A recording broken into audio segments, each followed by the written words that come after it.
前世，刘秀娥带着3个拖油瓶走投无路，我见他们可怜，便不嫌弃地收留了他们。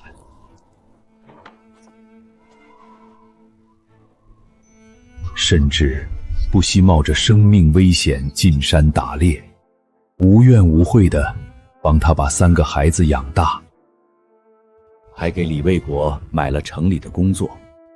爸，你放心，我一定给你养老，把你当亲爸。帮李卫军娶了城里姑娘，让李卫红啃老大半辈子。结果，这些我掏心掏肺帮扶一辈子的好儿女，却在我100岁大寿这天，把我送上山，打算活生生的祭死尧。爸，上山祭死尧是咱这儿的规矩。等你死了，我们肯定给你多烧纸。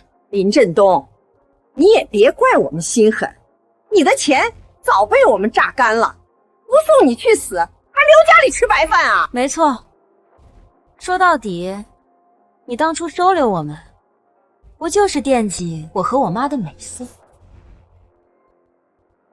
刘秀娥、李卫国、李卫红，如果能重来一世，我一定要叫你们付出代价。振东，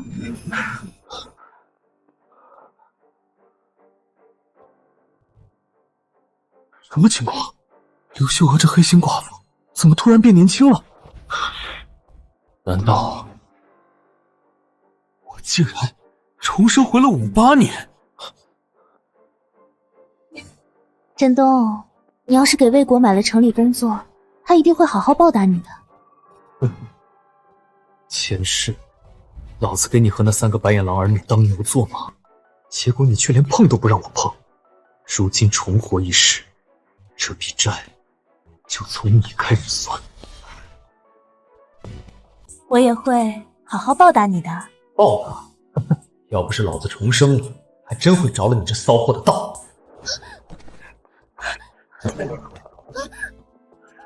林振东，你个畜生！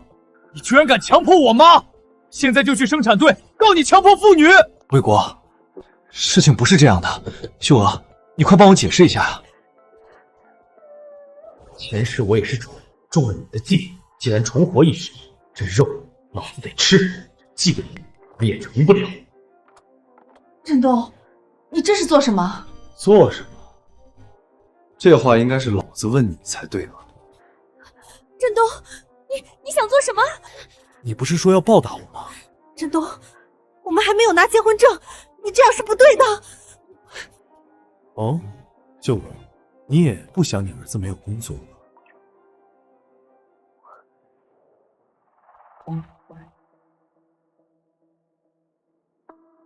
这里面动静不太对，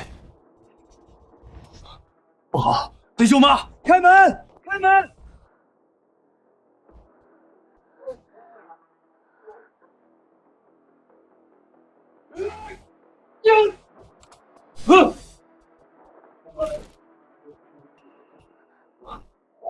寡妇就是说，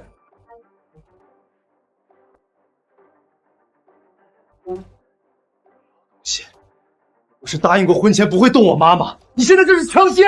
强奸？你们赖在我家2年，吃我的喝我的，在村里人看来，早就是一家人。还有，你怎么不问问你妈妈，是不是她愿意？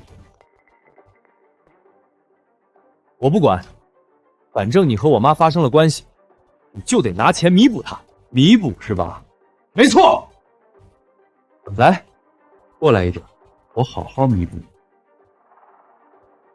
你看老子这样弥补你，怎么样？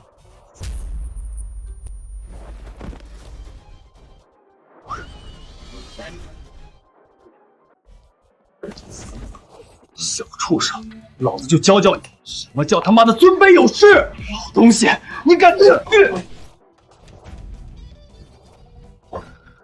你教老子什么？你知道要我什么？爸，我没有你这畜生儿子。魏国，你没事吧？妈，他敢打我！我爹活着的时候都没有打过我。白眼狼，果然为我受用。妈，三哥，林爸，你就放过妈和大哥好不好？我保证，以后他们绝对不敢再冲撞你了。又是这招。前世不是你口口声声说我惦记你们母女美色吗？不过就这么弄死你们，确实太便宜你们了。这一世咱们慢慢玩。魏红，我知道你心地善良，可你知道你大哥和你妈背着你找我做什么吗？你大哥要我把家里所有积蓄拿出来，给他买一份体面的城里工作。如果我把钱都给了他，你和你弟弟怎么办？难道要一辈子待在这村里受苦吗？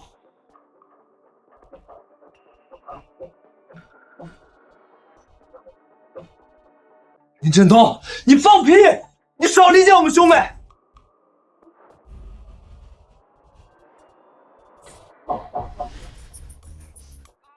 我错了，我不要工作了，不要了。你们都听到了吧？魏国已经承认了。家里的情况你们是知道的，这几年我供你们吃喝，本来就没剩下多少钱，你妈还时不时拿钱回娘家贴补你们几个舅舅，这仅剩的一点钱啊，只够买一个城里工作。这手心手背都是肉，我问过秀哥，这钱要给了魏国，你们姐弟俩怎么办？他倒会安排，说给魏红你找个好婆家，多换点彩礼，正好给魏军娶媳妇儿，留在身边好养老。你放屁，我才没。妈，他说的是真的吗？你要把我一辈子留在农村，只让大哥一个人进城工作？魏军，你听我解释，事情不是这样的。刘秀娥，你就是偏心老大这个四肢发达的蠢货！我是老大，妈给我找工作是应该的。你小学都没毕业，进城工作哪里应该了？你小学毕业怎么了？顶个屁用！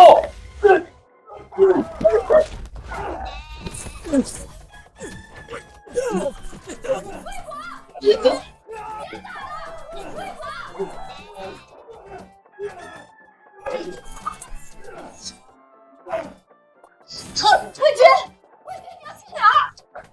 这都算是什么事儿啊？林爸，我也想进城工作，求求你了。就拿这个考验干，哪个干部经不住这样的考验？不过嘛，你们三兄妹，林爸我最喜欢的就是你，可我手里的钱只够买一份工作。算了，爸紧着你一点，你晚上来爸的房间，爸跟你好好商量商量。林振东，你刚睡完我妈，现在又惦记我妹，别说老子对你妹妹没兴趣，就算有兴趣，你他妈告诉老子有问题吗？有问题就怪了。我都顺着你的话说了，你凭啥打我？老子就看你不顺眼，滚！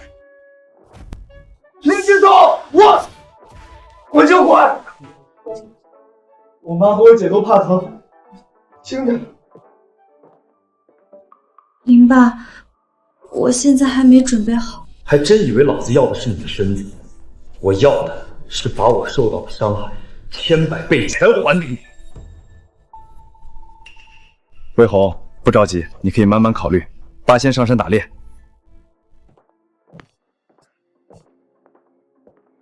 前世我在蛟龙潭打到那条价值连城的蛟蛇，才拿钱安抚住没工作的李卫红和李卫军。这一世，这蛇我照样打，不过是为我自己。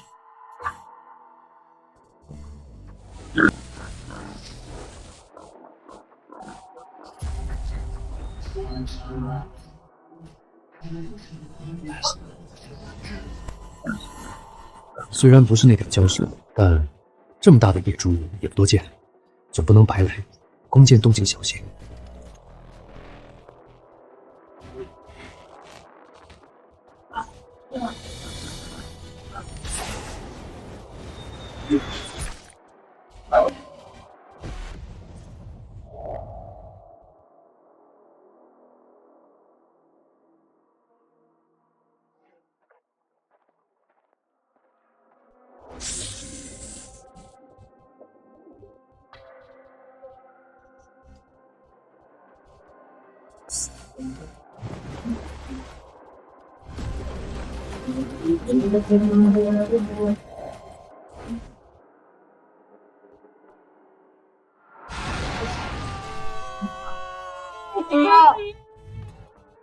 妈，林振东那个老畜生居然敢打我！今天这事千万不能算了。你也看见了，他以前对我们千依百顺，今天却突然像变了个人，我们根本对付不了他。我们可以找三舅帮忙啊，他人脉广，兄弟多，他那些朋友手上可都沾了不少血。有道理，让你三舅狠狠给他点教训，让他自己把棺材本掏出来给你们找工作。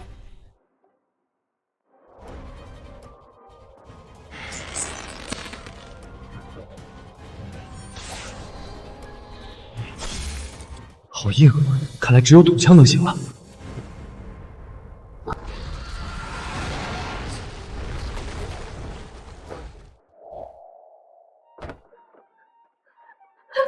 三哥，你可得替我做主啊！妹子，你这是咋了？你不是在林振东家住着吗？他娘的，是不是那个狗东西欺负你了？你哥说，哥给你出气。三哥，林振东不仅强迫我，还把魏国打了。你看看这打的，真是心疼死我了。妹子，你放心，三哥和这几个兄弟这就去替你报仇。今天不让他放点血，把家底赔光，那是三哥我没本事。走！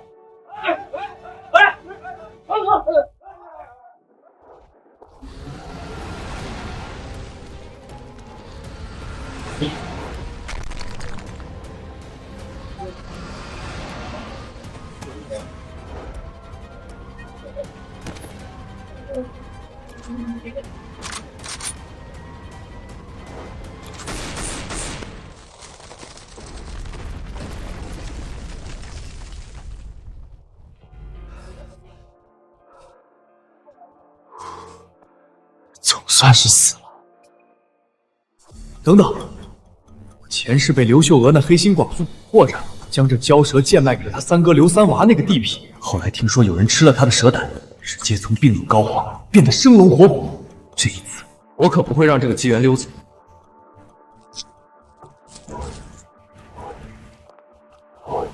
传说中，蛟蛇胆如玉如珠，药效奇特，可以金换髓，难道是真的？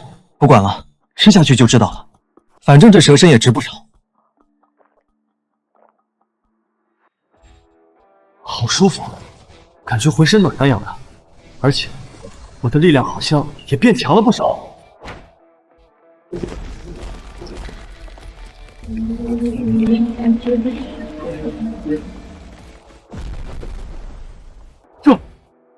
我的力量居然变大了这么多！哼，天快黑了，等回去之后再好好研究一下。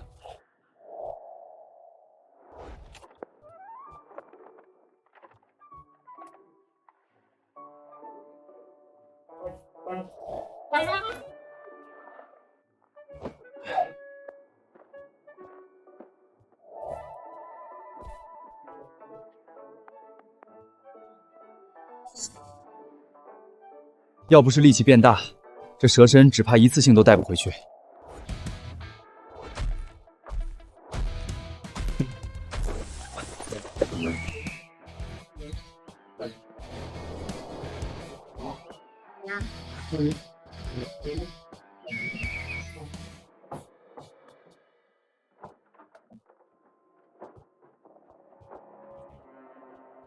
三哥，林振东那个老棒子当了这么多年猎人，有枪有剑的，你们真的能对付他吗？妹子，你就放心吧，老子让他一只手都能轻松捏死他。对了，这么晚了，林振东那个狗东西怎么还没回来？他究竟去哪儿打猎了？看方向，好像是后山的蛟龙潭。蛟龙潭，那个老东西竟然自找死路！三舅怎么说？难道那蛟龙潭真有蛟龙不成？那不是唬人的传说吗？魏国，谁告诉你唬人的？三舅脸上这道疤，你看见了吧？就是当年对付那畜生留下的。那畜生距离化蛇为蛟只差一步，当初老子也是跑得快，才捡回条命。要是换成你们，只怕早被那畜生一口一个没了小命。妈，怎么办？林振东那个老东西死了不要紧，可谁养我们一家？谁出钱给我买城里的工作？魏国，你别急，林振东是老猎人，肯定知道蛟龙潭的危险，会避着点。那就好，等那狗东西回来，必须让三舅好好收拾一下他，让他乖乖当牛做马，伺候我们一家子。你们在找我吗？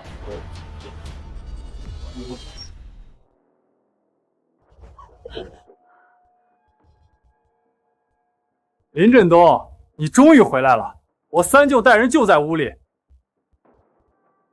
你有本事再动老子一下试试！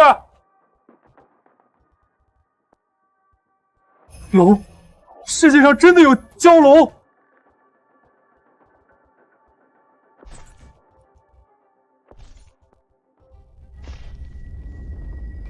你不要回来了！三舅，这动静，林振东好像回来了。那还等什么？抄家伙，干他丫的！今天是虎，他得给我卧着；是龙，他得给老子！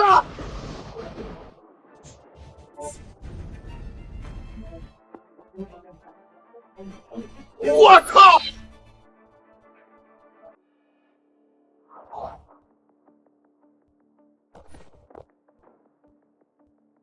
他们是你叫来的，还真想找你娘家人来给你撑腰。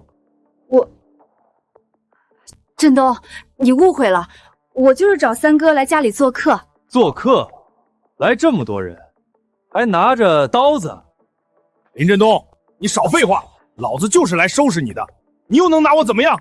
敢欺负我妹子和侄子，今天我让你红刀子进，白刀子出！大哥，好像是白刀子进，红刀子出。我用你教，就你有文化是吧？拿不下他，信不信我让你白刀子进，红刀子出？兄弟，都听见了吗？大哥放话了，咱们一起并肩子上。这么多人，还怕他不成？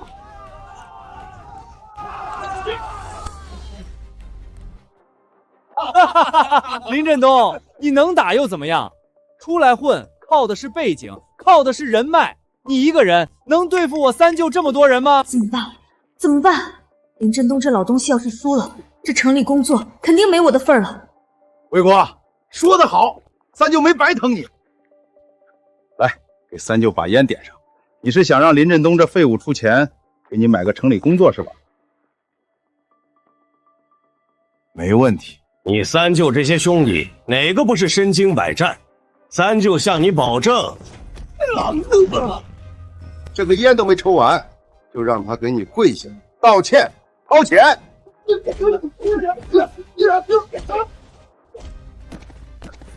好，好，好，还是三舅你有本事，不然真让他个老东西吓住了。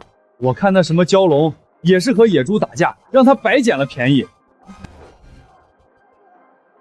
三舅，情况好像有些不对。哪里不对了？你看。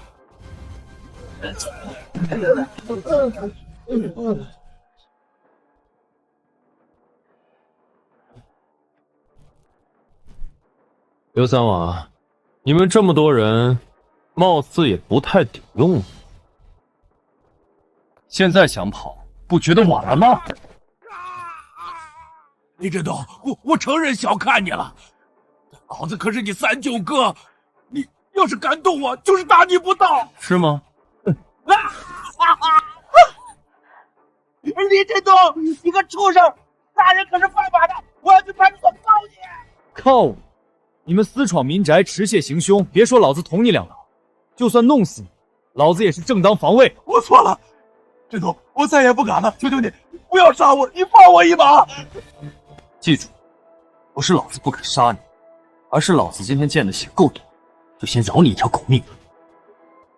明白，明白，我保证以后绝不再出现在你的面前。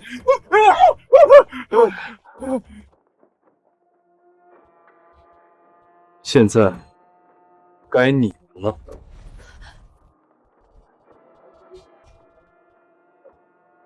振东，我说的都是真的。我只是邀请三哥来家里做客，结果他看到了魏国脸上的伤，所以自作主张想替魏国出头，我们劝也拦不住。是他刘三娃自作主张，还是你们主动找来的？在我看来，并不重要。我今天把话放在这儿，无论你是把你娘家另外2个哥哥也找来，还是耍什么其他手段，老子都接着。振东，这事真的和我们没关系。先不说魏国进城工作，就我们全家的生活都只靠你过活，我们怎么会狼心狗肺的伤害你呢？林爸，你消消气，你身上都是血，有什么话先进屋收拾下再说。我也有些关于进城工作的事儿，想跟你细谈呢。工作？这是打定主意要为了工作牺牲美色？对，振东，快进屋洗洗，我去给你烧热水。这些猎物明天再收拾。林爸，魏红，你究竟想干嘛？明知道那老东西觊觎你，你还往上贴，为了个进城名额，犯得着把清白身子搭进去吗？妈，你说什么呢？我不明白你的意思，你少装蒜。白天我去找你弟的时候，你和那老东西的事情，你大哥都告诉我了。妈，凭什么大哥能挣工作我就不行？你就是偏心他。你让我等那老东西再挣份工作，那猴年马月我偏要自己挣。振东，来。振东，你今天打的野猪和大蛇，明天进城后肯定能卖个好价钱。魏国那城里汽车班的工作是不是该定下了？我上午就已经说过，一碗水端平，端平。你怎么眼里还只有魏国？魏军和魏红不是你亲生的。我错了，振东，你别生气，我这就再去烧一盆，马上回来伺候你。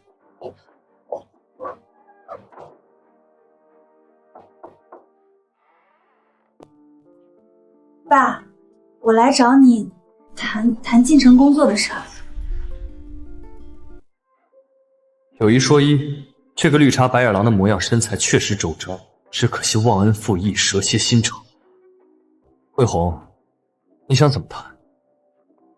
爸，只要你把进城工作给我，我以后一定好好孝敬你。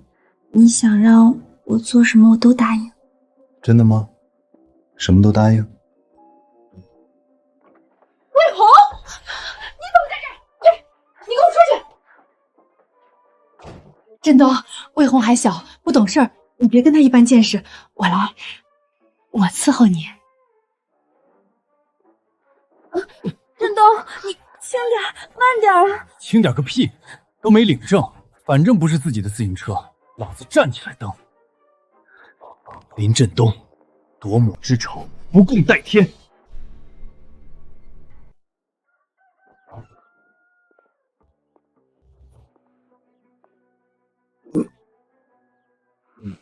林爸，那大蛇和野猪实在是太大了，妈给你借了辆板车，好方便你带进城卖。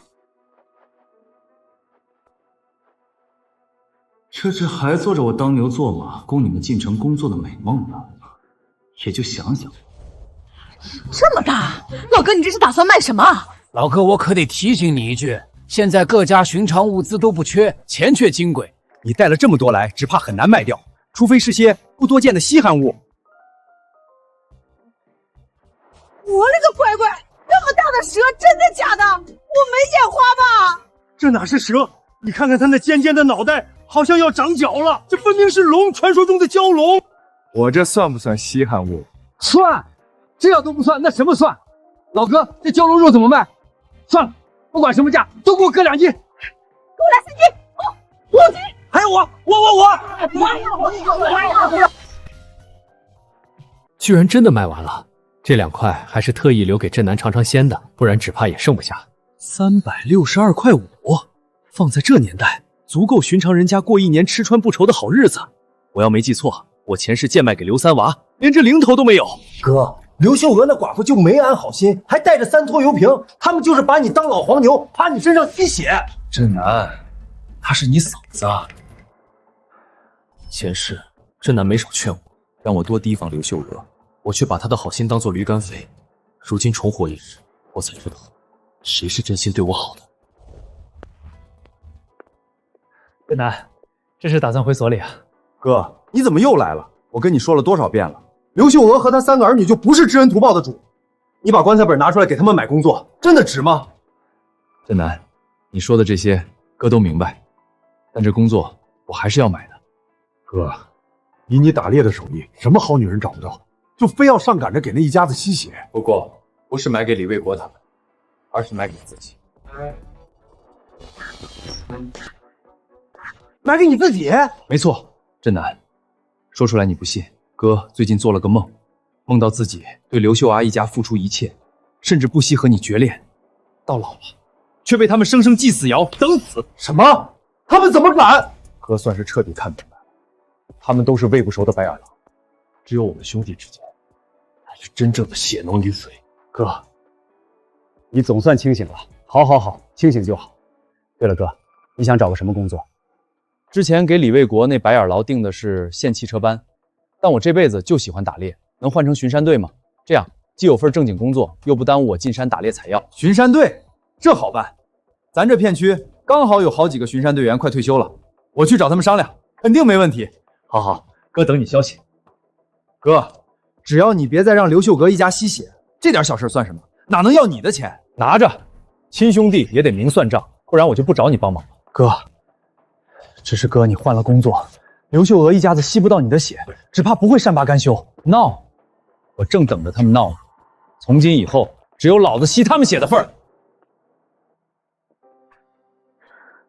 妈，林振东的老东西进城半天了，工作的事儿究竟怎么样了？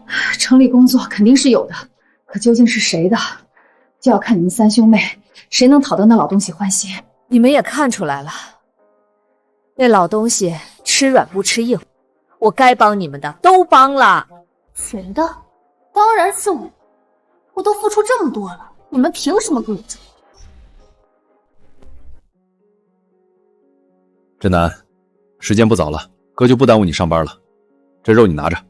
哥，不用，你快拿回去吧，我日子比你富裕。振南，这你就不懂了，这可不是一般的肉。村后山的蛟龙潭知道吧？有一条快化焦的大蛇，这就是那畜生的肉。什么？哥，你没受伤吧？没事儿，没事就好。对了，哥，最近城外不太平，从隔壁省流窜来了一批犯罪分子，拦路抢了不少人，所里已经开出500块悬赏他们的踪迹。500，居然这么多！谁说不是呢？所里已经下了死命令，必须按时破案。哥，你也多小心，他们不是寻常混混，手里都有人命。哥明白，我就先回去了。好。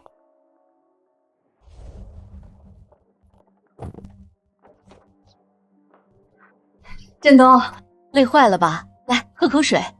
林爸，我给你揉揉肩。换做前世，我哪有这待遇？只有我给他们当牛做马的份儿。事实证明，就不能给这些白眼狼好脸色。振东，工作谈妥了吧？你想好是给魏国还是魏红、魏军了？谈的差不多了，我决定给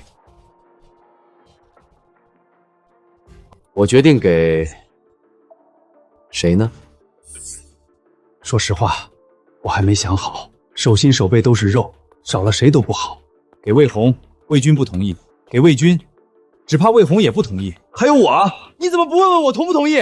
爸，当然是给我。魏军是男人，正好留家里跟着你学打猎的手艺。爸，姐是女娃，终究是要嫁人的，工作给她，完全是糟蹋了啊！给我，给我，给我，给我！果然是塑料皮筋，不堪一击。妈，你倒是替我说句话呀！我上午就已经说过，一碗水端平，端平。你怎么眼里还只有魏国、魏军和魏红不是你亲生的？别吵了，告诉你们个好消息，我今天进城卖了野猪和蛟蛇，赚了不少钱。买3份工作不够，买2份倒是差不远。爸，你说的是真的吗？当然是真的。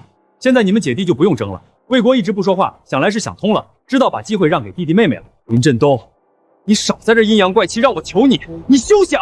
还什么手心手背，我呸！你不就是想把工作给李卫红吗？别以为我不知道，你一直就惦记着他。是老子太久没扇你了，皮又痒了。你又打我！我又没说错。别说打你，老子都想直接把你弄死。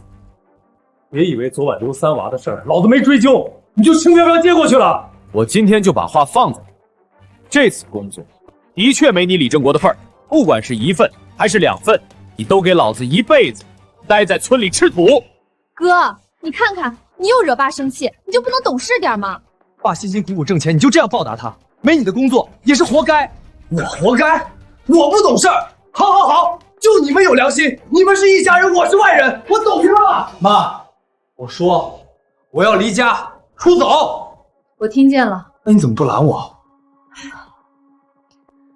你弟弟上次离家出走，连村儿都没出，所以我算是看明白了，你们就是一时赌气。更何况我今天累得要死，才没立刻管你。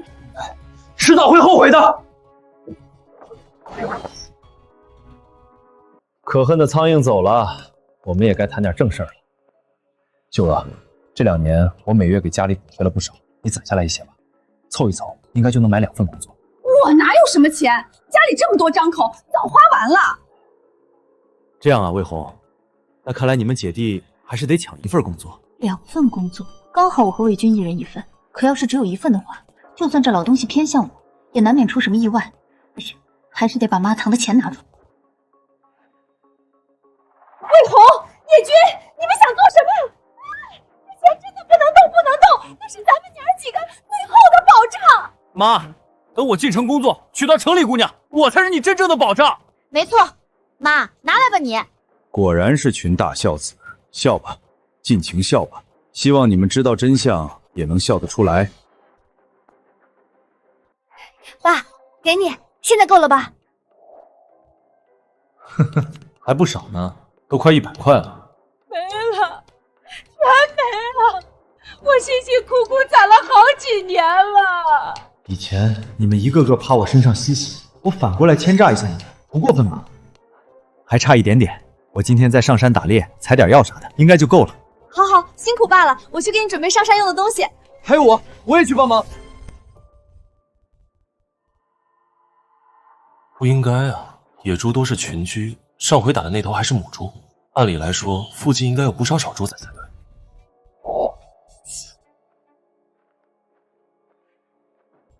二哥，还是你这个主意好，在乡道上拦路抢劫，抢完就往这林子一钻，警察根本找不到，风险小，还赚得多。那还用你说？不过这事儿咱们顶多再干2笔，城里条子也开始悬赏我们了，见好就收。悬赏？这2人难道就是镇南说的从隔壁省流窜过来的通缉犯吗？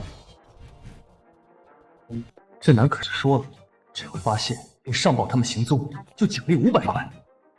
看来这钱活该我赚。在这儿！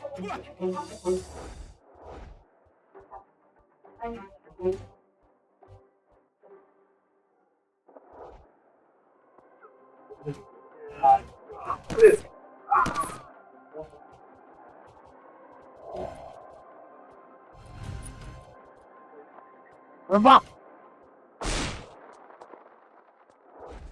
三舅，林振东那个老东西又欺负我，我妈也偏心，连工作都没我的份儿，你可得替我做主。魏国，三舅为了替你主持公道，身上已经多了2个窟窿眼儿，你就放过三舅吧。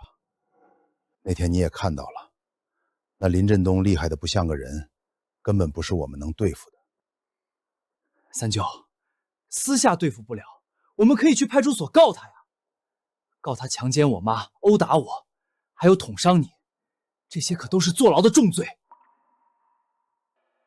告他？没错，我们去城里派出所告，他们又不了解村里的情况。退一万步讲，就算被发现是我们诽谤那个老东西，又能咋了？诽谤一个普通人，派出所顶多给我们一个批评教育，还能把我们抓进去不成？干了，魏国，三舅就再相信你一回，我们一起去告你。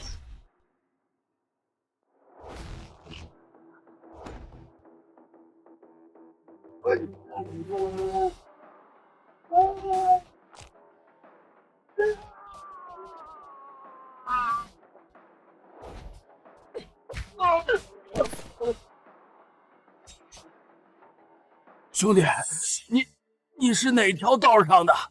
我们貌似和你没有恩怨吧？你们这些通缉犯，人人得而诛之。交代吧，你们姓甚名谁？从哪儿来？做了多少坏事？你做什么？你又想做什么？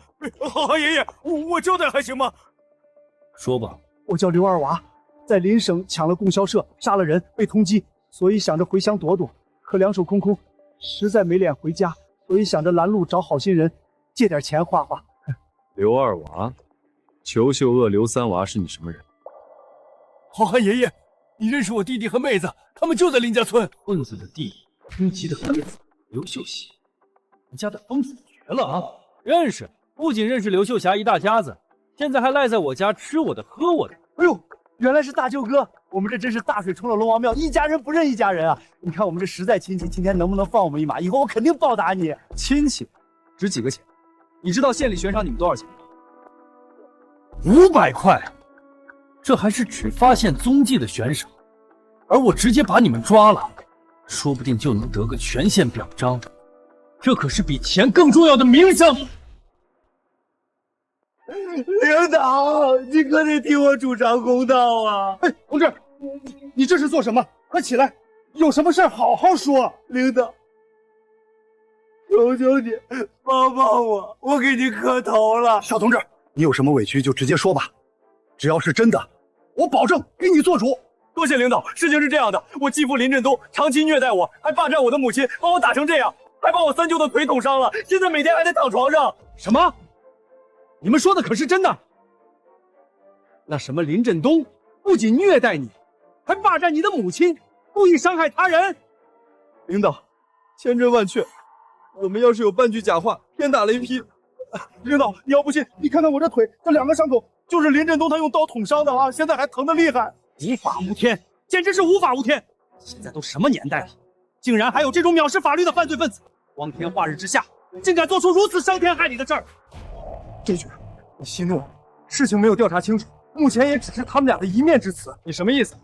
你是想说我们在诬陷林振东？别以为我不知道，林振东是你亲哥，你当然向他说话。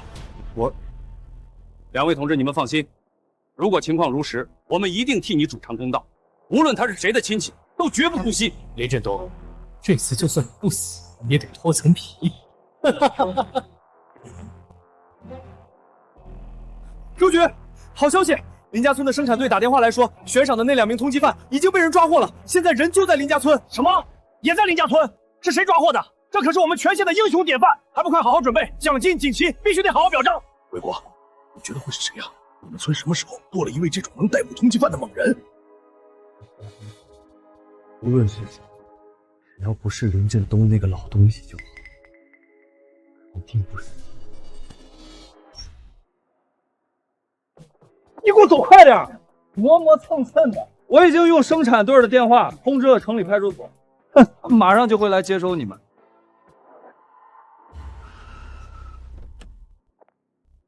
周局，你等等，我去把村里的所有人叫来。这种大快人心的时候，必须要让他们好好见证林振东的罪行。跟着魏国这步棋算是走对了。林振东啊，林振东，今天你最好的结果也是身败名裂。魏国，你这是做什么？他们是什么人？怎么把警察叫来了？妈，这位是县派出所的周局长，他听说了林振东的恶行，是特意来给我们做主的。今天一定要把林振东抓起来，送进大牢。什么？你真报警了？这不会影响魏红和魏军的工作？关我屁事！反正工作又没我份儿。抓了林振东，大家都别想活。嫂子，你别怕，你们林家村刚出了个逮捕通缉犯的英雄，却又出了这种恶人，简直是蒙羞。我们一定帮你铲除这颗毒瘤。通缉犯？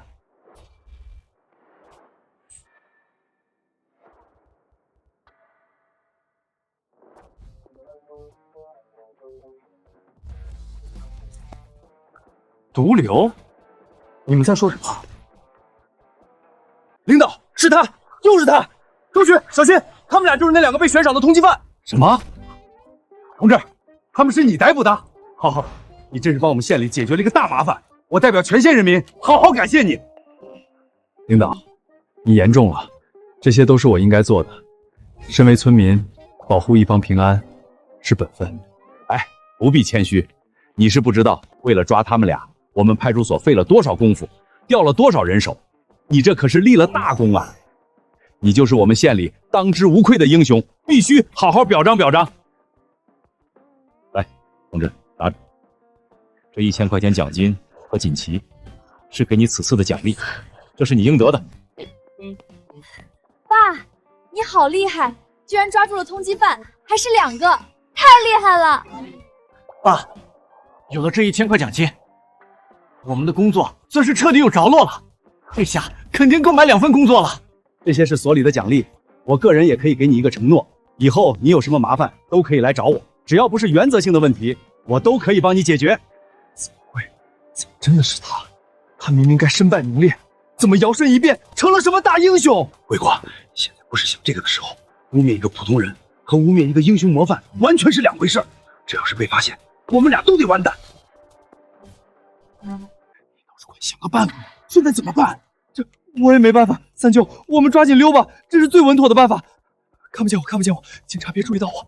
哎，你们2个过来一下。好了，想想了。来，小李，我给你们介绍一下，这位是我们县里的英雄林振东同志。你刚都听见了，他一己之力逮捕了2位通缉犯，立了大功。你刚不是举报有人强奸你母亲、殴打你和你三舅吗？好像也姓林来着，说出来，我和林同志一起替你做主。今天一定要严惩这种犯罪分子，还你们一个公道。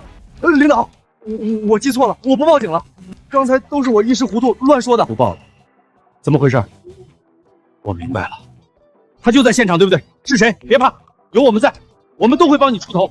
周局，我要是没猜错，他们俩口中的那个人，应该就是我。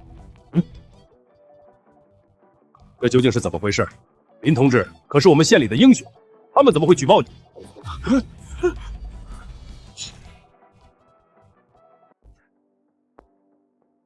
领导，还是我来说吧，我算是他的继父。我们夫妻之间感情和睦，发生点什么，怎么能算强奸？至于他们身上的伤势，则是因为前几天魏国不知受了什么刺激，突然要我砸锅卖铁，把家里所有的积蓄都拿出来，给他买一份城里的工作。家里这么多孩子，我怎么可能只供着他一个人？得一碗水端平，不是吗？是得一碗水端平。做父母的哪能偏心一个孩子，忽略其他孩子？林同志，你做得对。他呢，却不高兴了，觉得我偏心，居然连夜勾结他三舅刘三娃，带了10几个混混上门，还拿着刀子、棍棒，闯到我家里，想要抢钱和报复。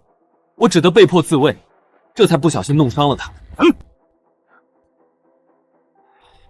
我本以为他经此一事能长点教训，会有所收敛，万万没想到，他反而变本加厉，竟然跑到派出所造谣、诽谤，还闹到领导您的面前，败坏我的名声，简直是胡闹，太不像话了！林同志供你吃穿，把你抚养成人，你不体谅他的辛苦就算了，还这样忘恩负义，不仅勾结外人闯宅抢钱，还造谣诽谤，简直是天理难容。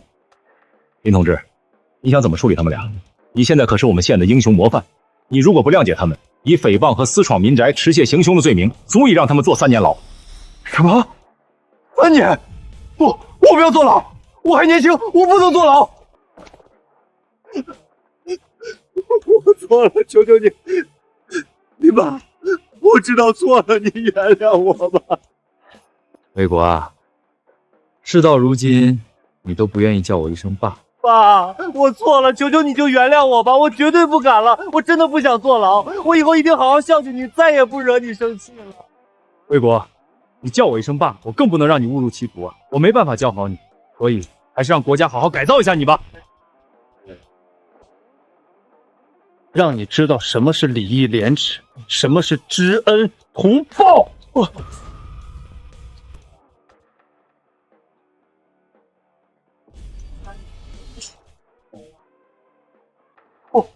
我不要坐牢，我错了，我真的错了。妈，你快救救我！你答应过我，亲爸会好好照顾我的。你快求求林爸，让他原谅我，我不想坐牢。魏国，我的儿啊，山东，我我相信巫婆已经知道错了，他还年轻不懂事儿，求求你，你就再给他最后一次机会吧，我以后一定好好管教他，再也不让他惹你生气了。妈，你替他求情干嘛？他这是自作自受，爸辛辛苦苦给我们挣工作的钱，他反而跑去报警，想把爸抓起来，他坐牢也是活该。就是活该！你都想搅黄我们的工作，我们又何必答应他？果然是一家子白眼狼，亲兄弟说抛弃就抛弃，一点情分都没有。振东，求求你了，魏国，你先进去改造，好好反省，妈会替你求情的。等振东消气了，就把你接回来。我不要，我不要坐牢！你知道，刘二了，事情解决了，林同志，我们就先走了。后续要是还有表彰，我们会提前通知你的。领导慢走。二哥，三弟，好久不见，没想到在这儿碰到你。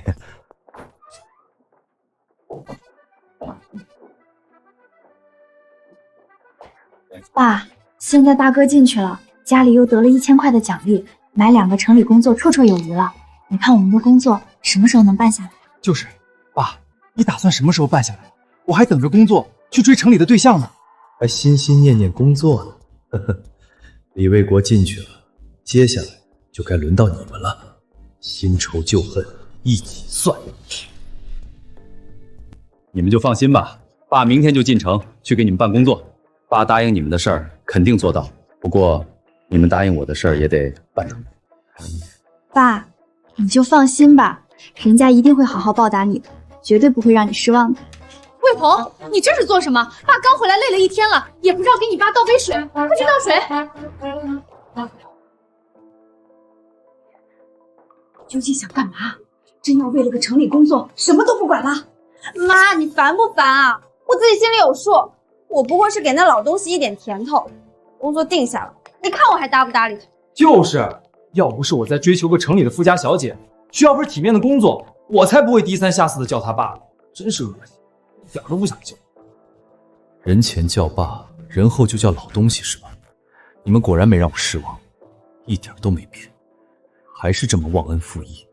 不过，李卫军的城里对象难道是他？城里对象是你上回说的那个千金小姐吗？霍军，那你可得把握住了。应该就是他了，楚莹莹。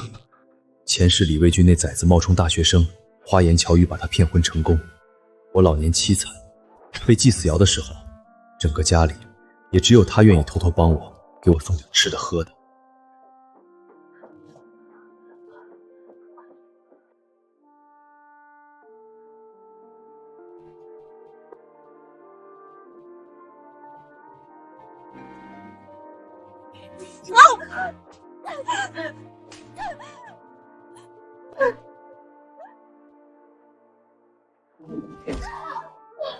贱人，你装什么好人？皮又痒了是吧？居然敢偷偷给这老东西送水，看我打死你！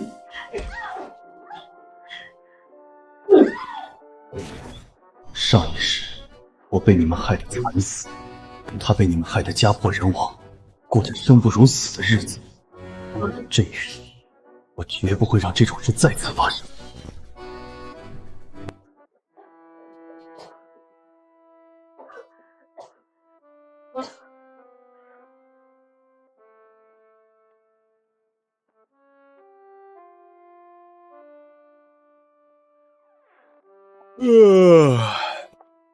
爸，你是打算今天进城谈工作的事儿吗？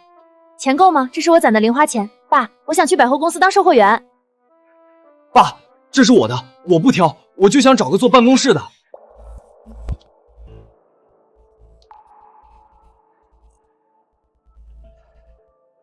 好，好，好，你们都是好孩子，爸一定给你们办好。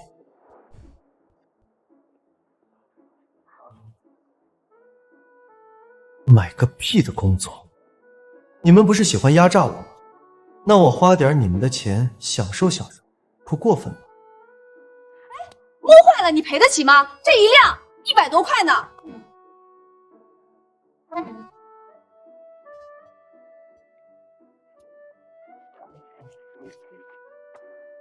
我还真买得起，给我来一辆。哦，好好，同志，我这就给你开票。我要没记错，这个时候整个林家村也就生产队长有辆自行车。对了，再给我来2条华子和熊猫，再来瓶毛子，黄桃罐头麦乳精。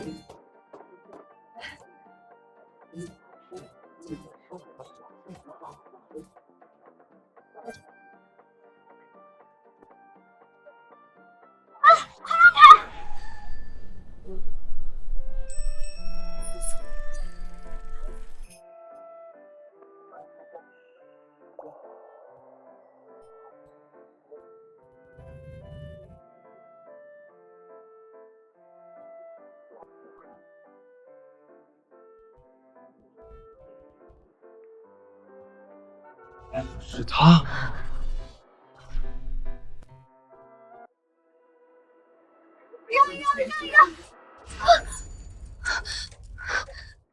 对不起，真的对不起，我刚学会骑车没多久，忘记刹车坏了，差点撞到你，实在太抱歉了。没错，就是他，楚莹莹，县城首富的宝贝千金，前世被李维军那畜生骗财骗色，婚后日夜遭受打骂，过着暗无天日的日子。不行，我现在一个陌生人，就算提醒他，他多半也不会相信。大叔，你没事吧？是不是哪里受伤了？没事儿，小姑娘不用放在心上。你这么急匆匆的，是有急事？我爷爷病了，卧床不起，需要用人参补身体。听说这里新进了一棵30年的老参，我着急过来看看能不能买到。你需要30年份的老参？准确来说是需要50年以上的老参，可这种年份的太罕见了，只能先凑合用。是吗？我常年进山打猎采药，对山里的情况熟得很，知道哪里有50年份的老参。真的吗？大叔，你没骗我，那我爷爷的病就有救了。当然没骗你，等你有空，我可以带你一起进山找，亲自挖给你爷爷。今天不行吗？我爷爷的病情真的挺急的。这不正好，楚莹莹亲自上门，发现李卫国不过是个乡下穷小子，所谓大学生不过小学毕业，到时他的谎言自然不攻自破。今天也行，我正好要回村，带你一起进山，尽快把老参挖出来。那我们一言为定，我这就回家准备，我待会儿直接去你家找你。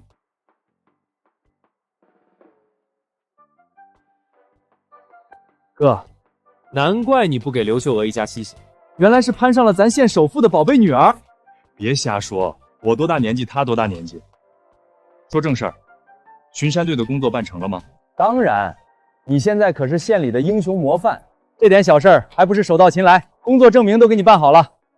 李卫红、李卫军，等你们看到这份工作证明，不知道会是什么表情。你们的美梦该醒了。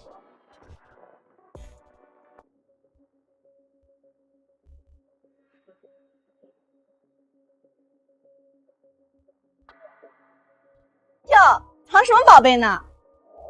原来是在写情书，让我看看都有什么肉麻话。还给我，快点还给我！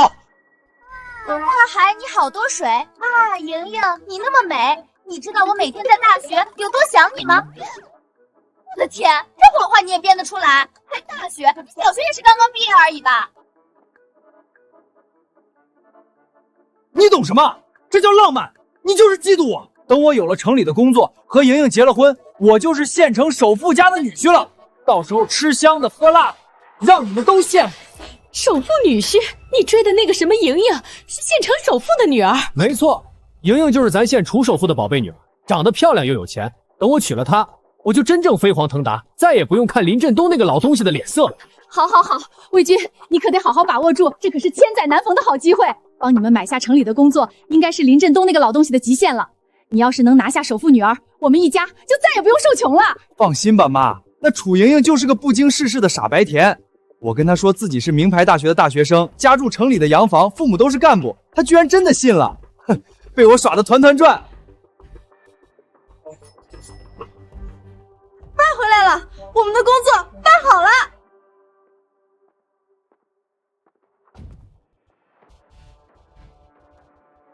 爸，这自行车哪来的？这么新，一看就很贵。啊，工作的事是不是谈妥了？工作证明在哪儿呢？快给我看看。没错，工作。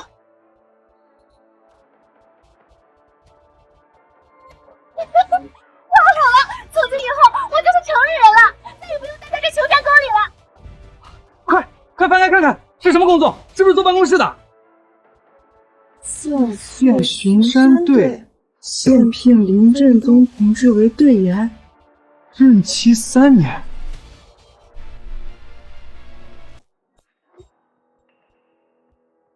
怎么会这样？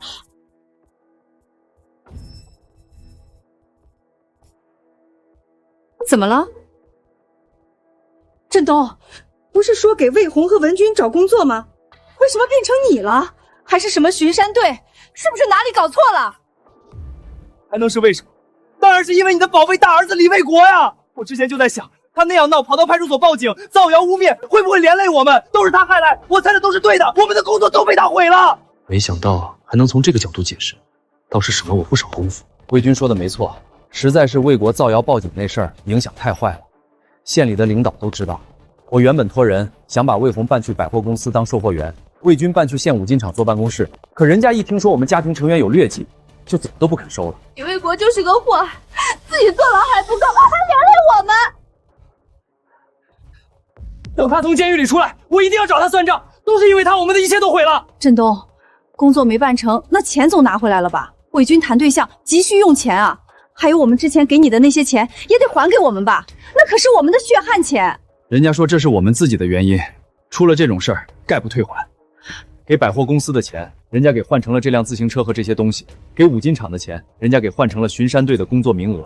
我想着魏军体弱，连枪都没摸过，干不了巡山队的活，只能我勉为其难顶上了，不然这钱就白花了。这造孽呀，简直是造孽呀！我们的钱，我们的工作全没了。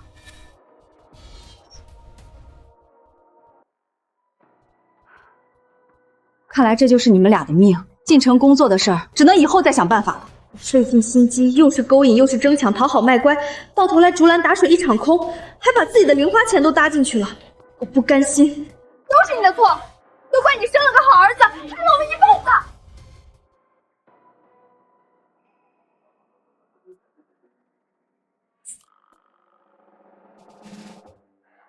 爸，工作的事没着落，那你看这自行车能不能给我用？我正追莹莹呢，需要一辆自行车撑门面呢。有了它，莹莹肯定会更喜欢我的。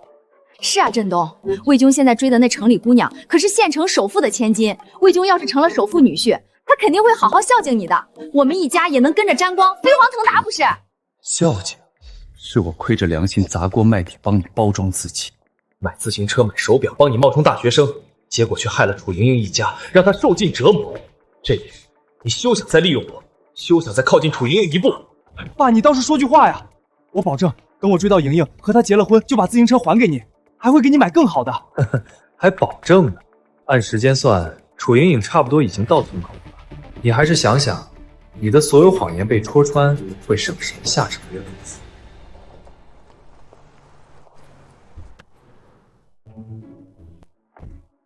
大妈你好，请问林振家怎么走啊？我找他有点事儿。振道江啊，你往前走，过了那棵老槐树，第3家就是。多谢大妈。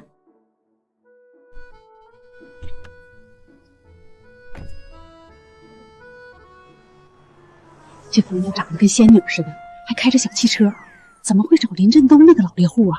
说不定是找李卫军的。那小子天天在村里炫耀，说自己在追城里的有钱姑娘，长得漂亮，家境还好。谁说的准呢？林振东和刘寡妇可没领证，严格来说不算夫妻。我可听说城里人就喜欢老夫少妻，这姑娘说不定就是看上林振东了。爸，你就借我用用呗。还有，你能不能再给我拿点钱？我还得买身像样的行头，装成大学生的样子。说来说去和李卫国一个德行，都想趴在我身上吸血。算了，好戏才刚刚开始，总得让楚莹莹亲眼看看她的真面目。魏军，不是爸不给你，实在是爸身上真没多少钱。对了，那姑娘还有什么别的要求？还真有，她爷爷病了，急需50年的老参，你天天上山打猎采药，肯定能找到，快帮我找找。这个可以有，我刚也答应了一个姑娘，一起进山找参，正好顺路办了。只是你确定能拿下那首富女儿？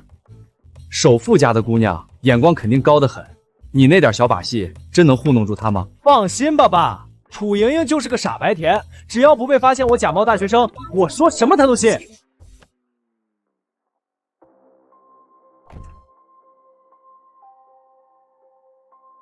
我操！他怎么来了？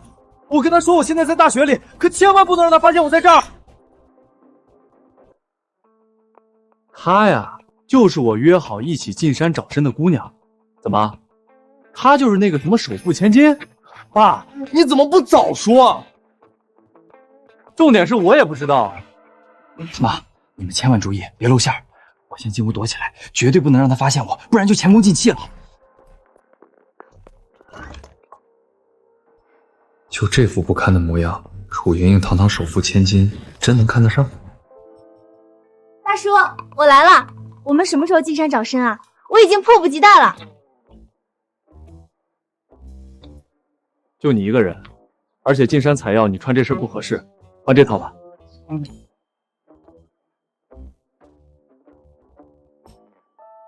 多谢大叔。那我在哪儿换呢？我们乡下没那么讲究，你随便找个房间就行。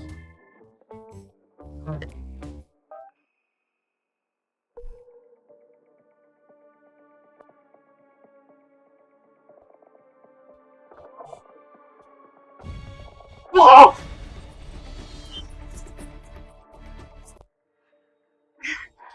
哎，楚小姐是吧？这个是我小儿子的房间，又脏又乱，你还是到那个房间换吧。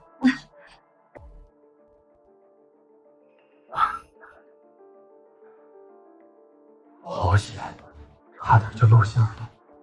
瞒得了一时，瞒不了一世。李伟军，我们慢慢玩，反正你大哥已经进去了，接下来就是你了。好了，楚小姐，我们出发进山吧。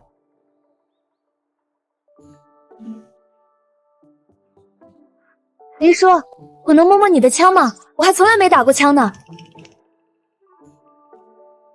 只能摸摸，开枪的后坐力太大，你把握不住。大叔，你看我这样像不像一个神枪手？好痛！大叔，我好像崴到脚了。我看看，崴的还不轻，就算现在下山，按你这情况，天黑前也走不出山。都怪我，大叔，要不你背我吧？男女授受不亲，而且我可听说你有对象了。什么对象？就是一个死缠烂打的苍蝇罢了。天天吹牛说自己是大学生，还住城里别墅，就他那土里土气的气质，也好意思出来骗人？他居然知道李维军是假冒的，这么看来，前世李维军肯定用了其他卑劣手段，才把楚莹莹搞到手上。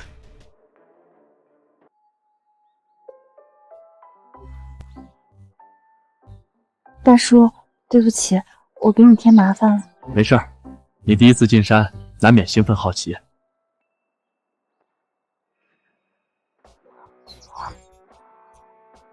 楚小姐，我好像发现你需要的50年老参了。那太好了，大叔，谢谢你，我爷爷的病有救了。大叔，你为什么要系红绳？这是老一辈猎人的规矩，都说人参成精会变成人参娃娃跑掉，系上红绳就能拴住它。在我看来，就是为了醒目，下次再来也能快速找到。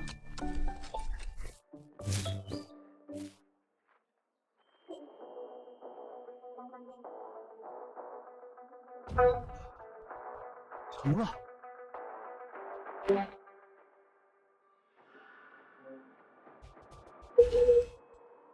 凭什么你就能去守护你儿？凭什么我被林振东那老东西占尽便宜，却什么都得不到？魏军，这天可都快黑了，孤男寡女在山里过夜，我都不敢想象会发生什么。你少胡说！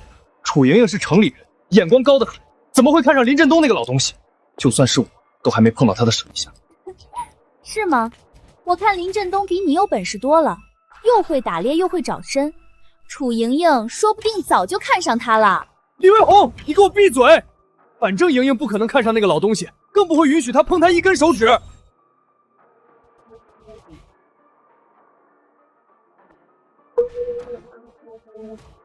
不动手指，该直接抱住吗？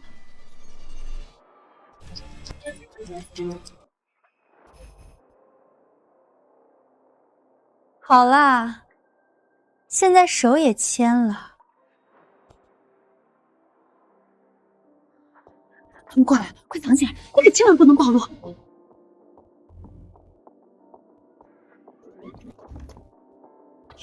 这是怎么了？脚崴了？多亏大叔背我，不然今晚就得上山过夜了。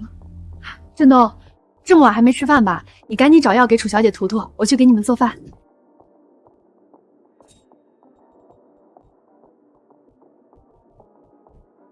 崴得挺重，得赶紧涂药，不然明天会肿得更严重。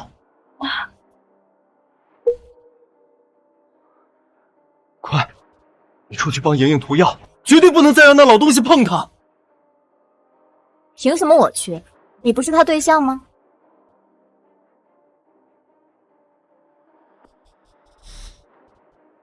大叔，麻烦你了。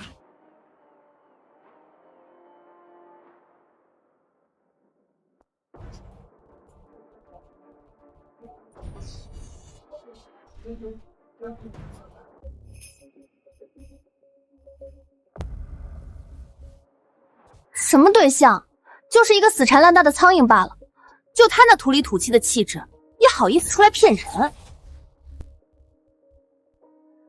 楚小姐，刚才在路上你说你有个对象是大学生，家里还在城里有别墅。你听见了吗？莹莹居然主动跟林振东提我，她心里果然有我。大叔，你记错了吧？不是对象，是一只死缠烂打的苍蝇，我躲都来不及。你是不知道，一句话他能写错2个字，还要用拼音代替，就这还敢冒充大学生，我都不好意思当场揭穿他。而且，相比他这种乳臭未干、不懂装懂的毛孩子，我更喜欢大叔。你这样成熟稳重、有真本事的男人，让人觉得踏实又靠谱。看来我说的没错吧？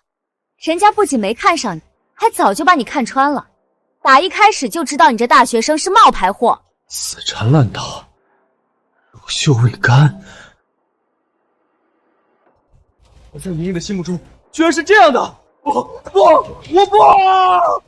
不行，城里工作的事黄了，攀上楚家成为首富女婿，是我飞黄腾达的唯一机会，一定要拿下楚莹莹，就算不择手段也必须拿下。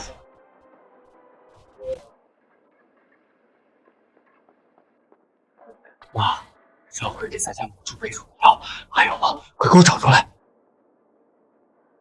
你要那玩意儿做什么？你该不会是想……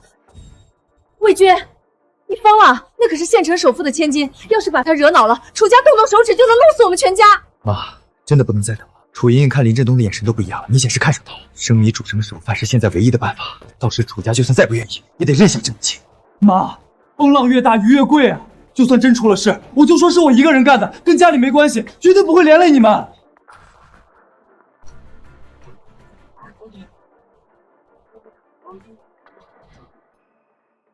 小心点儿，别露馅了。这药劲儿大的很，千万别闹出人命。放心吧，妈，等我成了楚家女婿，一定让你进城过上好日子。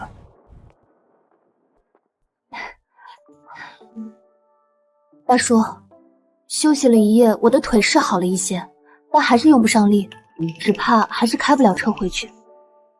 要不我来开，送你回去。大叔，真的吗？你还会开车？我可是特意去市里学了好几天才学会的。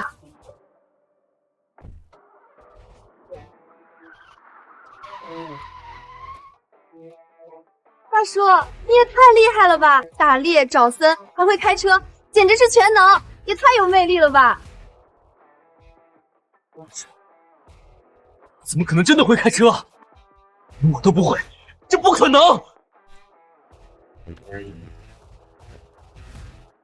上车吧，我送你回去。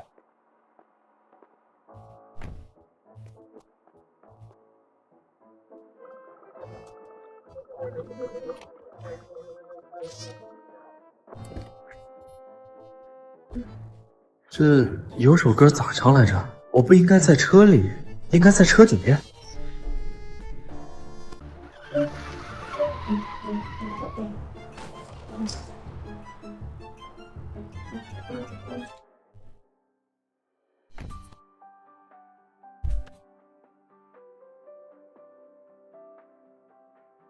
大叔，谢谢你送我回来，要不要进屋休息一下，喝杯茶再走？不了，我还得抓紧去市场，把昨天采的其他药材卖掉，不能耽误了。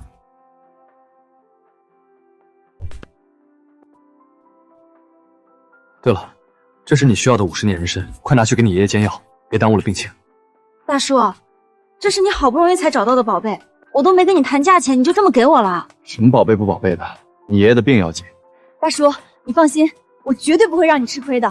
等我脚好些了，就把参钱送到你家，到时我还要跟你一起进山，我绝对不会再拖你后腿了，我发誓。好，我等你。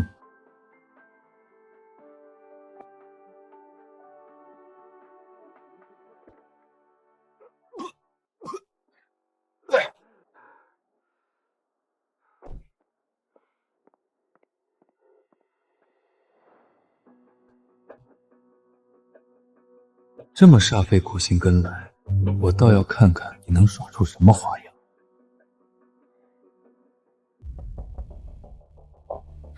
你怎么又来了？我都说得很清楚了，我不喜欢你，而且我已经有喜欢的人了。果然是林振东那个老交际，我到底哪里比不上他一个乡下老头？哇，这都是你逼我的。哼，以后别再来纠缠我了，我不想再见到你。莹莹，等等，我知道你不喜欢我，今天来我没有别的意思。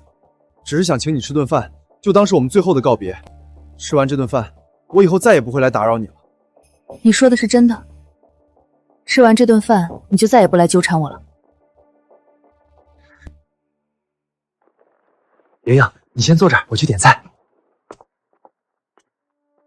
贱人，我让你装清高，我让你对我甩脸子，搞里头，我给你全搞里头。原来如此，显示多半用着龌龊手段。不过这一回，你可要搬起石头砸自己的脚。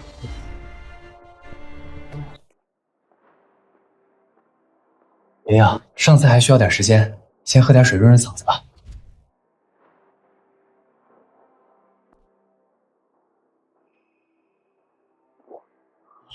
真的喝了。现在只需要等药效发作，管你什么首富千金，到时都得跟个母狗一样跪在我的胯下，任由我摆布。3分钟过去了，怎么一点反应都没有？难道是假药？可明明当时给家里母猪配蒸时，猪圈可是嗷嗷叫了一整夜，药效明明很厉害。你这是在奇怪，明明我被下了药，却一点反应都没有。他怎么会知道？爷爷，你说什么呢？什么下药？我怎么完全听不懂你在说什么？李卫军，我在说什么？你心知肚明。给我下药，我看你真是活得不耐烦了。信不信我现在就告诉我爷爷，让你直接牢底坐穿？莹莹，你真的误会了，我怎么会干下药那种断子绝孙、伤天害理的事情呢？你要不信，我喝给你看。我这杯水和你的是同一壶里倒出来的，根本没有区别。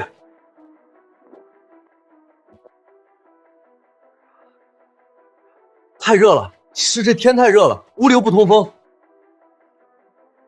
你看，我没事吧？我真的没下药，你就是误会我了。都这样了，还嘴硬是？怎么会这样？明明我只在你的水里下了药，为什么我会变成这样？当然是因为在你下药之后，趁你不注意，我们把你2杯水杯换了。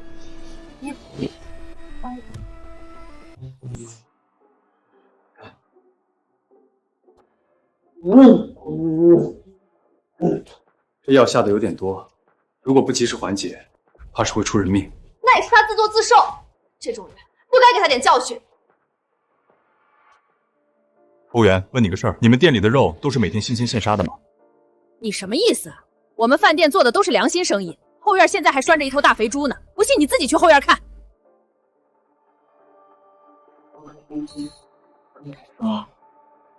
想走，把他抬到后院去，让他好好缓解。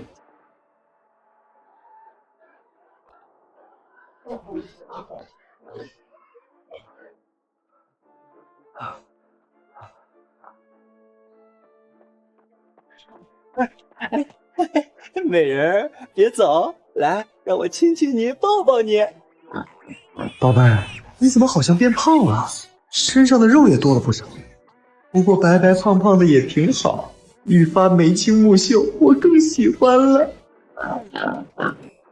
宝贝儿，我来了，我有点大，你可得忍一下啊，待会儿你就知道我的厉害了。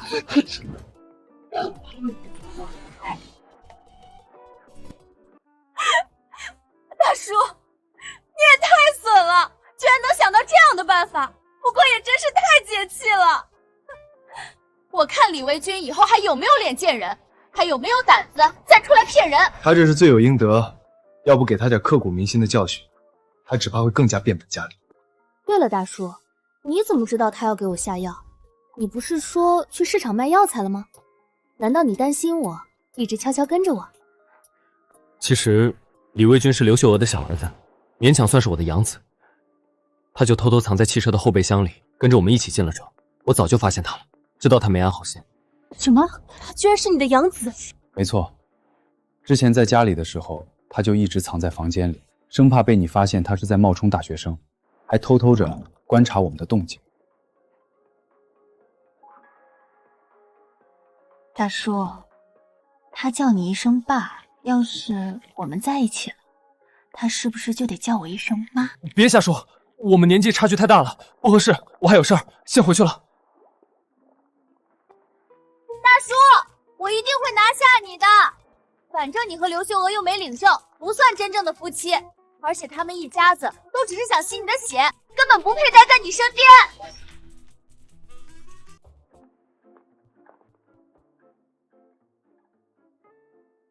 这年代的女孩都这么生猛直接吗？前世的时候怎么没发现楚音是这样的性格？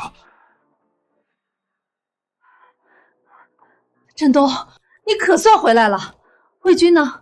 他跟你一起进城，怎么没跟你一起回来？他和楚小姐的事成了吗？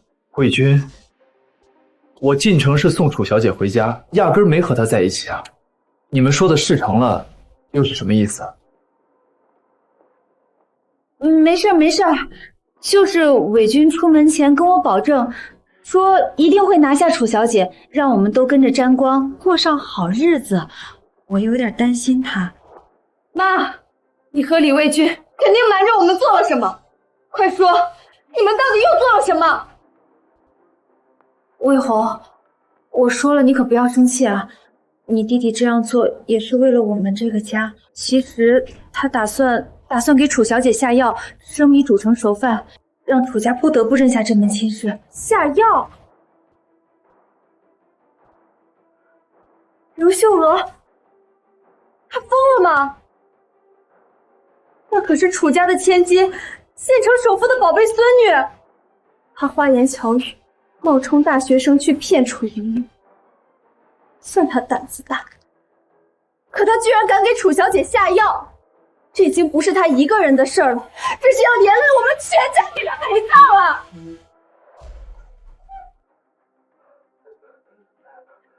卫军，你这是怎么了？怎么弄成这副样子？楚小姐呢？你们的事到底怎么样了？卫军，你这屁股是被狗咬了？我想起来了，那个服务员当时好像说过，后院拴着的是一头大黑猪，而且还没被阉掉，所以它不是被狗咬了，而是货真价实的被猪给拱了。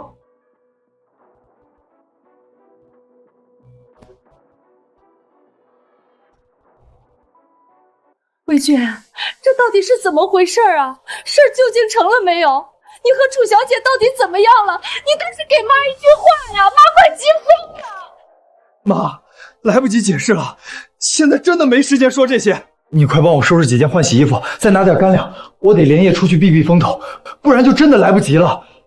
还有，最近村里要是有什么关于我的谣言，你千万不要相信，也别跟别人辩解，就当没听见。谣言吗？你当时可是抱着那头大公猪，一口一个宝贝叫亲热，还主动扑上去贴贴，这事儿算不算提上裤子就不认人？魏军啊，你不会是下药失败了，还被楚小姐发现了吧？她该不会正带着人赶过来要找你算账吧？妈，你别问了行不行？你就照我说的做，快给我收拾东西。这事儿和楚家没关系，我之所以要跑，是因为……领导啊，你可得替我做主啊！那个天杀的畜生丧心病狂啊，把我们饭店的黄花大珍珠给生烧的。现在他还躺在饭店后院，累得口吐白沫，站都站不起来了。领导，你可得替我做主，让那个畜生赔偿我的损失啊，不然我没法交代呀。领导，你要不帮我抓住那个畜生，我就不起来，我今天就在这儿耗着，不吃不喝，直到你们把他抓来给我赔罪赔偿损失为止。同志，你先起来，先冷静一下。你要是没描述错他的外貌特征，我大概知道你说的是谁了。我现在就带你去找他赔偿，这总行了吧？真的吗，领导？你没骗我？他在哪儿呢？快带我去！我要敲锣打鼓的去找他，我要当着全村人的面问问他，他怎么能下得了手？我怎么那么丧心病狂，连一头猪都不放过啊！我之所以要跑，是因为到底是什么啊？魏军，都这个时候了，还有什么说不出口的？你快说啊！再不说就来不及了，快说呀！就是啊，你说出来，让大家一起乐呵，让大家一起想办法帮你啊！人多力量大，说不定我们能帮你解决麻烦呢。魏军，三妈求你了，你大哥已经进去了，现在家里就靠你了。你要是再出什么事儿，我们这个家就彻底散了。爸，我也求你，别再逼我了，我真的不能说。不行，不能再拖下去了。这饭店的服务员已经去报警了，说不准现在已经带着警察在来的路上了。这要是真在村里被抓住，当着全村人的面把事情做实，我的名声就彻底臭了，以后再也没脸见人了。我不要了，我什么也不带了。妈，我先走了，以后有机会再来看你。你不能走，你要是走了，待会儿楚家要是上门兴师问罪，我们可怎么办？你自己惹出来的祸，你必须自己留下来解决。我再说一遍，我躲的真不是楚家，跟楚家没关系。你以为我会信你的鬼话？不是楚家，你会这么火急火燎的想要逃跑，就像被猪拱了一样。你才被猪拱了，你才被猪拱了，李卫红，你全家都被猪拱了。说的好像我全家不包括你似的。咱全家要是真被猪拱了，也是你第一个被拱，而且还是被一头大公猪拱。你，大哥，你在家吗？我找魏军有点事儿。别开，别开门！完了，全完了！从今以后，我算是彻底没脸见人了。魏军，你不是说没事吗？为什么林正南又来了？妈，你不懂，你根本不懂我现在的感受。我以后再也没脸做人。大哥，我看你家门关着，还以为你不在家呢。对了，魏军在吗？这位同志有事情要找他。魏军，怎么了？出什么事了？我们接到这位大姐的报警，说有人把她饭店里的猪给糟蹋了。她描述的嫌疑人特征和魏军很像。没错，公安同志，就是这个畜生把我们饭店的黄花大球猪给糟蹋了。猪糟蹋？什么情况？这还是人话吗？这话你怎么说得出口？分明是我被糟蹋了，是我被那头猪给糟蹋了。要死了！难怪你刚才反应这么大，原来你是真被猪拱了。魏军，你告诉妈，他们说的不是真的，对不对？你快告诉妈，这一切都是误会，是他们冤枉你了。魏军啊，你怎么敢做这种伤风败俗、丢尽脸面的事儿呢？这可是要被人戳一辈子脊梁骨的。我们家的脸都被你丢尽了。就是魏军啊，就算手扶千金没看上你，你也不能自暴自弃成这样啊！居然连一头猪都不放过！闭嘴！闭嘴！闭嘴！你给我闭嘴！那是意外，我是被人下药了，我是被人设计，坏了我的好事。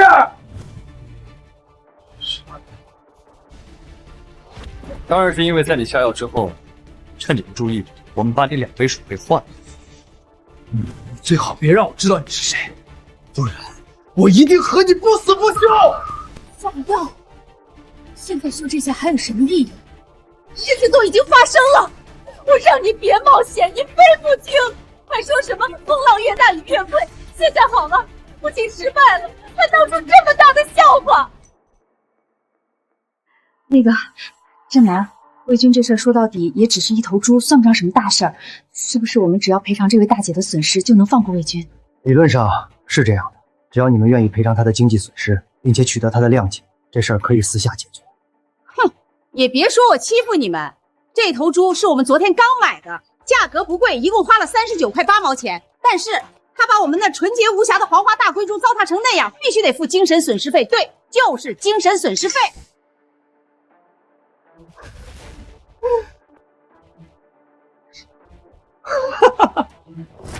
我还没问你们要精神损失费呢，你倒是为了一头猪先管我要上，你自己听听，这离谱吗？那咋了？有本事你别干那种丧心病狂的龌龊事儿！少废话，一共算60块，1分都不能少，赶紧掏钱，我就不追究了，也不把这事儿到处宣扬。都这时候了，你还计较这些干什么？60块就60块，破财消灾。你难道想和你大哥一样进去坐牢吗？振东，我最后的私房钱之前都被魏红他们抢走了，你能不能……秀娥，你也是知道的，我的所有积蓄都拿去给魏红和魏军买工作了，结果工作没买成，钱也退不回来了。我现在也身无分文。没钱？我就知道你们这种人根本拿不出钱，真是晦气！我早该想到的，你们要是有钱，那也不至于连一头猪都不放走。公安同志，既然他们没钱赔偿，那就把他抓去看守所，等他凑够钱再放他出来。魏军，我也只能按规定处理了，跟我回派出所一趟吧。我要坐牢！我是被人设计了，有本事你们去把那个害我的人抓住！为什么要抓我？设计？那猪圈可是你自己铺进去的，没人。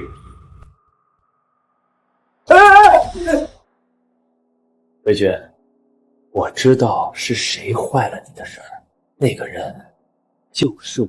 什么？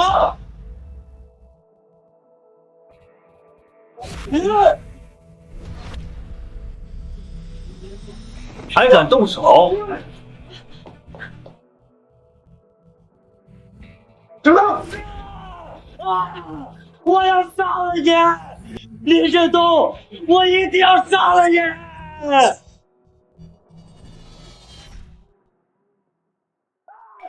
来是个疯子，难怪会干出那种龌龊事儿，居然莫名其妙对自己父亲动手。哥，那我就把魏公也带走了。放开我！林振东，你这个畜生！你给我等着，我迟早会回来报仇的。回来？以楚家的能量，再加上你这些破事，你这辈子只怕都出不来了。你给我等着！振东，你究竟和魏军说了什么？他怎么突然变成这样？妈，你这话就不对了。魏军失心疯跟爸有什么关系？我看他就是自己做错事儿，不想承担责任，和李卫国一样，都是咎由自取。说错吧，爸？这是觉得李卫国和李志军都进去了，能一个人吸我的血，想的挺美。魏红，他们可是你亲兄弟，你怎么能这样说他们？没错，魏红，魏国是个自私小人，我们可以不管，但丽君平时还算孝顺，我们不能真不管他。没错，所以我打算从今天开始，咱们全家一起赚钱，早日帮伟公缴清赔偿款，把他救出来。赚钱？我们包括我和魏红吗？爸，我这身娇体弱，从小没干过重活，我这细嫩的小手哪里能赚钱啊？肯定会被累坏的。用这个赚！我已经和生产队说好了，你们每天锄5亩地就能换1毛钱，只要你们不眠不休坚持半年，再加上我打猎的收获，就能凑够赔偿款，把魏军救出来了。3亩地都能要我们的命，现在居然让我们锄5亩。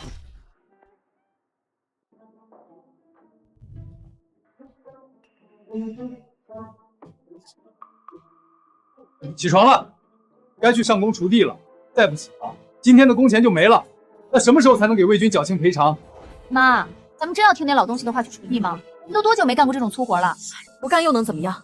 你刚没听他说吗？为了攒钱给魏军赔偿，家里都不开火了，只有去生产干活，才能在食堂蹭到饭吃，不然就得饿肚子。以前也没看出来他这么重视李卫军，为了他让我们去干这种苦活。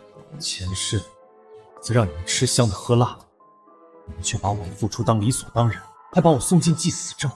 这一世就让你们好好体验赚钱的痛苦。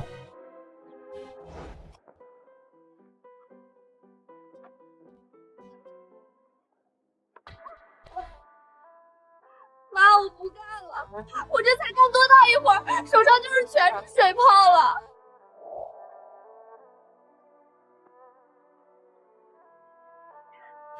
以前只觉得林振东每天上山打猎很轻松，我们顿顿有荤腥，从没发现现在赚口饭吃也这么难。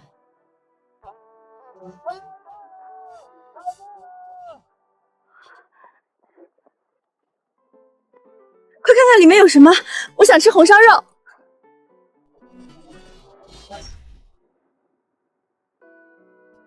这都是什么？我不要吃这些。按照时间算，李卫红母女现在应该正在地里吃糠咽子里，这都是他们应得的报应。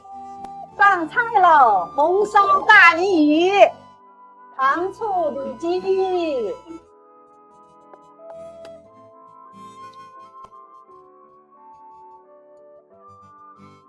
红烧狮子头，猪肉炖粉条，小鸡炖蘑菇。这确定是粥不是水吗？里面根本就没有米。这是之前答应你的报酬。好，好，好，以后再有这样的好事儿，你尽管说。咱也不是为了钱，主要是看不惯他那丧心病狂的兽行。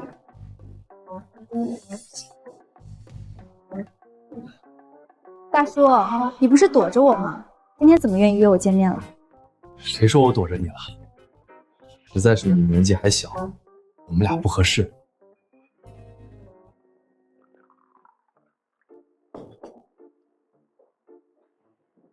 我都20了，哪里小？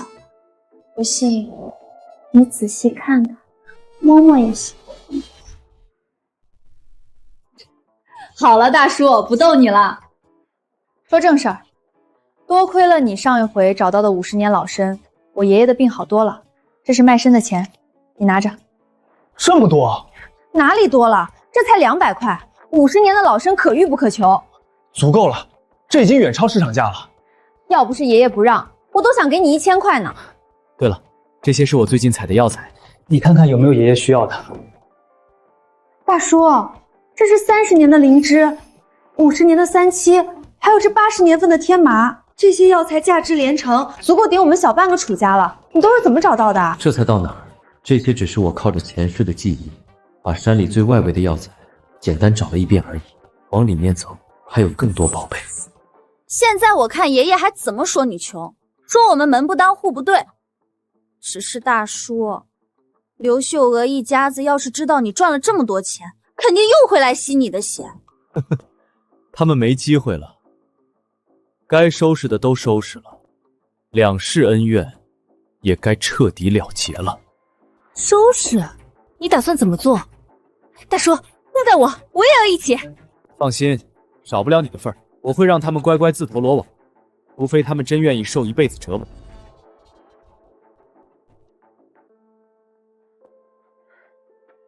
妈，明天还要去锄地吗？这2天我们连1亩地都没锄完，半年也锄不完5亩。还有那饭给狗都不吃，我坚持不下去了。不干又能怎么样？难道你指望林振东良心发现吗？他整天进山，现在连人影都找不到。妈，你说林振东那个老东西是不是在故意折磨我们？他是不是知道我们以前算计他的事儿，回来报复我们？应该不会吧？虽然我们吸他的血，给他设局，让他给我们当牛做马，但也不至于吧？算了，不想了，我太累了，只想睡觉。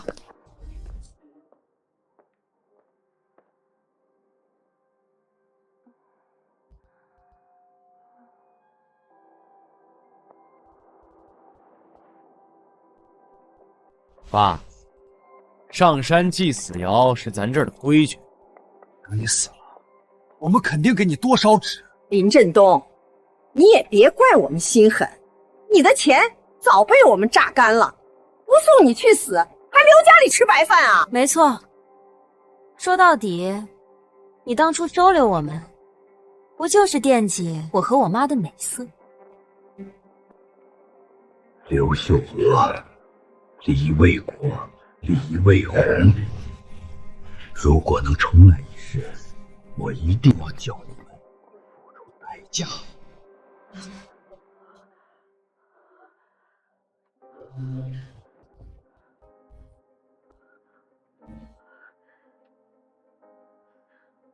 妈，你该不会也做了那个梦吧？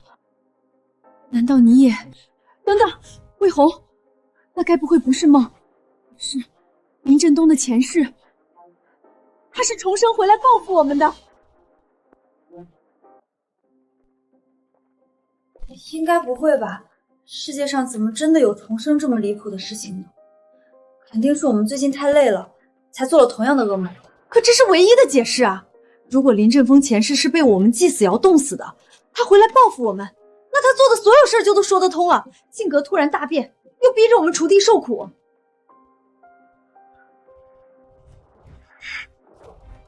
前世他是不是被我们弄死的，我不清楚，但我和魏军的事儿，确实就是他搞的鬼。魏国、魏军，怎么是你们？你们不是在狱里吗？越狱，李卫国和李维军两兄弟真有这么大的胆子？当然，他们俩一个暴躁莽撞、自私自利，一个阴险狡诈、贪生怕死，却都一样无法无天。在得知短时间内出不来后，铤而走险是他们唯一的选择。大叔你好厉害，把他们摸得这么透。可是你怎么确定他们就会自投罗网，还会来绑架我呢？毕竟严格来说，我和他们俩可没有直接的深仇大恨。一方面是他们误会了我们的关系，想拿你要挟我；另一方面是……哦，是吗？那我和大叔你是什么关系啊？大叔，说嘛说嘛，你倒是说说看，我们是什么关系？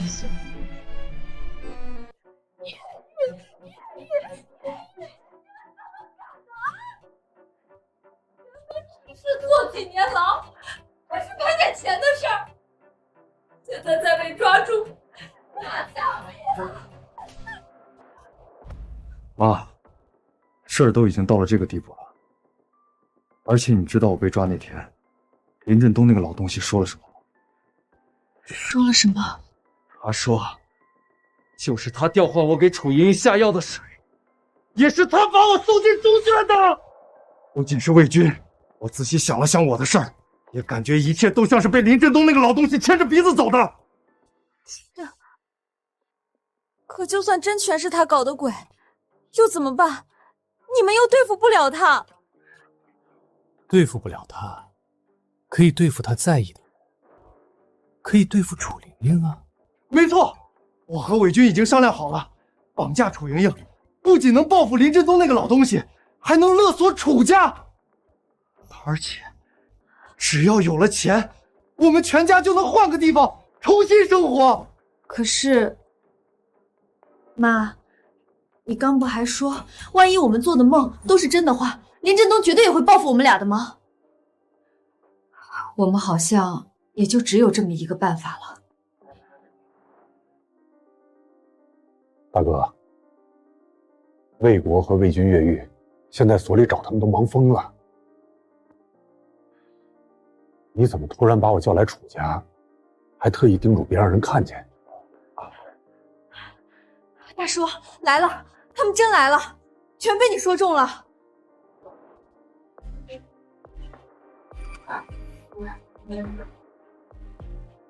大叔，你说待会儿他们冲进来，看到我们，发现自投罗网了，会是什么表情呢？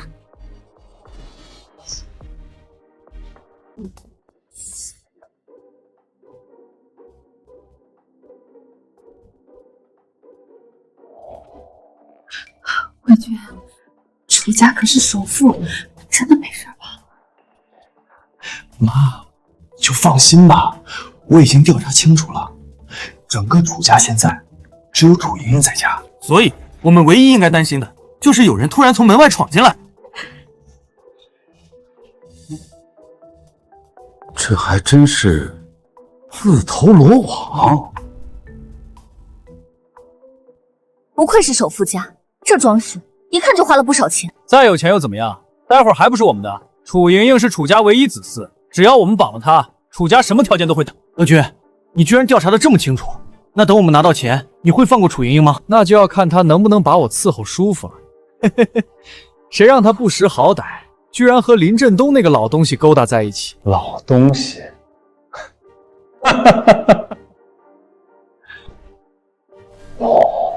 魏国，我怎么好像听到林……你们怎么会在这儿？你们怎么会在这儿？这里是我家，这话应该是我问你们才对吧？李卫国、李卫军，伸手就擒吧！刘秀娘，乖乖跟我回去，说不定还能从轻处理。还有你们俩私闯民宅，意图绑架。魏军，现在怎么办？你不说你都计划好了吗？别慌，我们有4个人，而他们只有3人，依据在我们。快上来，按照人质行事。李卫军，让我一个人上，你真当我傻？当时3天带了那么多人，不就要被老东西一个人给趴下了吗？那你说怎么办？束手就擒，然后被抓去枪毙。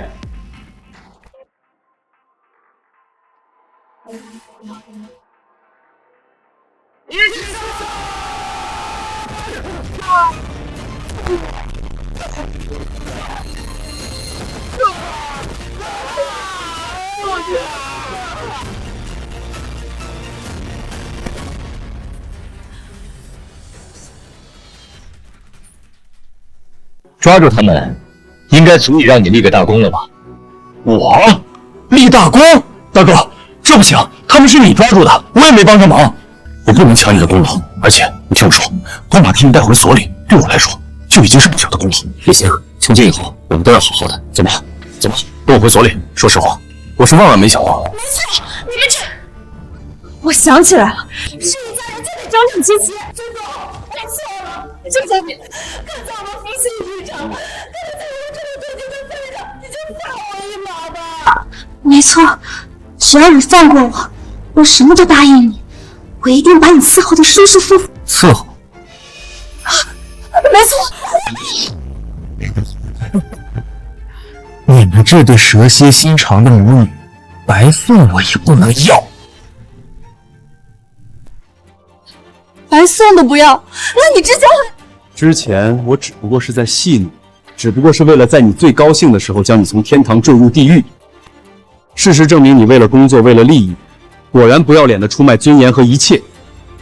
不应该是这样的。哼，没错，更何况大叔已经有我了，你以为他还能看得上你？振东，他只是图一时新鲜，一没有钱，二没有本事。他堂堂首富千金，怎么可能真的看上你？谁说大叔没本事？大叔会采药，会开车，会给我治伤，会算我一策，是天底下最好的男人。还有，谁告诉你们大叔没钱的？这些天我帮大叔把他采的那些珍稀药材全卖了，你知道卖了多少钱吗？多少？好几万，都顶我小半个楚家了。还有，这就是我和你们的差距，你们只会心安理得的趴在大叔身上吸血，只会坐享其成的索取，而我能站在大叔身边，帮助大叔成为更好的人。妈，或许我们真的错了。一切结束了。大叔，什么结束？是我们崭新的生活开始了。你休想再推开我，我这辈子认定